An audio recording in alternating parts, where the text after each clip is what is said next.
Mahkamah Persekutuan mengekalkan keputusan Mahkamah Rayuan pada 5 September 2022 yang telah menolak rayuan oleh Datuk Seri Santan Eliatambi mengenai kes dagangan orang dalam melibatkan saham Worldwide Holdings Berhad. Dalam keputusannya, Hakim Besar Malaya, Datuk Seri Hasnah Mohammed Hashim serta Hakim Mahkamah Persekutuan, Datuk Abdul Karim Abdul Jalil dan Datuk Wazir Alam Midin Mera sebulat suara mengesahkan keputusan Mahkamah Rayuan dan Mahkamah Tinggi. Suruhanjaya Sekuriti SC berkata, Mahkamah Tertinggi negara itu memutuskan Seksyen 89E-1 Akta Perindustrian Sekuriti 1883, kini Seksyen 188-1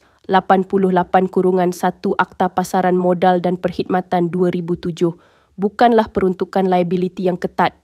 Sebaliknya, 3 panel Mahkamah Persekutuan tersebut menjelaskan hahawa seksyen berkenaan mengandungi unsur mental iaitu tahu atau patut mengetahui secara munasabah bahawa maklumat dagangan saham itu tidak tersedia secara umum, katanya dalam satu kenyataan.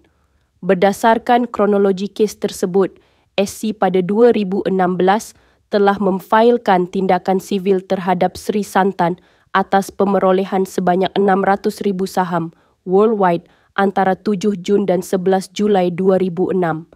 Pengambilalihan saham tersebut berlaku ketika beliau memiliki maklumat bukan awam yang material berkaitan dengan cadangan penswastaan worldwide oleh Perbadanan Kemajuan Negeri Selangor PKNS, jelas SC.